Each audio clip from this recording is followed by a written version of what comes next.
Review exercise of chapter number 13.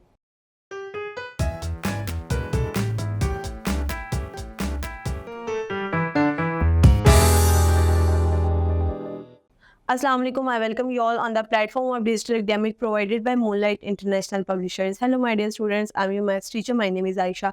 Our today's topic is about review of unit number 13. अगर हम बात करें, सबसे पहले हमने क्या डिस्कस किया था, सिमेट्रिकल शेप्स हमने और लाइंस ऑफ सिमेट्री पढ़ी थी। सिमेट्रिकल शेप और लाइन ऑफ सिमेट्री क्या चीज़ है कि अगर आप एक टू डायमेंशनल फिगर को इस तरह डिवाइड करते हैं कि टू आइडेंटिकल शेप्स आपके पास आती हैं, तो वो क्या कहलाती हैं, सिमेट्रिकल फिगर कहलाती हैं। और उनकी जो लाइन जो हमने ड्रॉ की थी, सो हम कहते हैं लाइन ऑफ सिमेट्री। देन हमने डिस्कस किया था कि हम एक फिगर में से कितनी लाइंस ऑफ सिमेट्री बना सकते हैं, यानी कि एक फिगर को कितने डिफरेंट तरह से हम ड्रॉ करेंगे कि हमारे पास आंसर जो है, वो जो शेप है वो सेम आएगी। After that we will discuss the order of symmetry.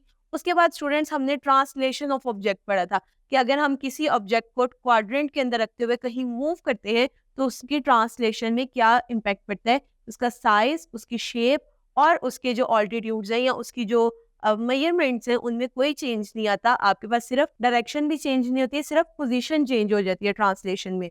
Then हमने परपेंडिकुलर डिस्कस किया था कि परपेंडिकुलर किस तरह ड्रॉ किया जाता है।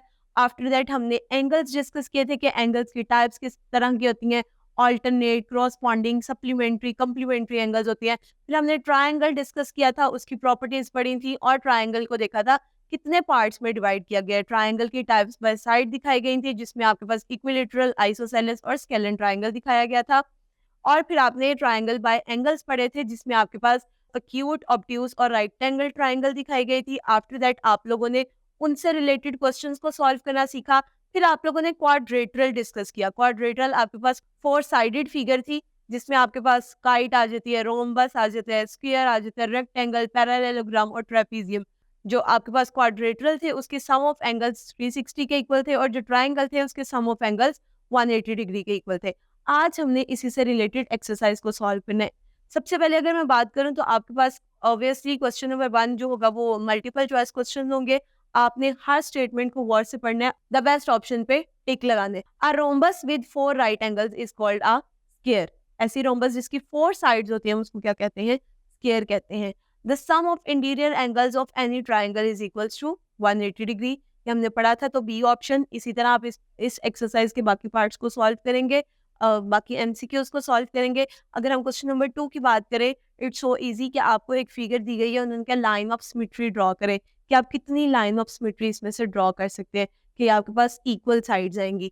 देन आपने order of rotation find out करना है। ऑर्डर ऑफ रोटेशन क्या था कि हम किसी चीज़ को कितनी दफ़ा घुमाएंगे, कितनी दफ़ा रोटेट करेंगे कि आंसर आपके पास वापस वही वाला आ जाएगा। सो स्टूडेंट्स, ये थी हमारी आज की वीडियो। मैं उम्मीद करती हूँ आपको आज का लेक्चर समझ में आया होगा। Stay tuned till next video. Allah हाफिज़।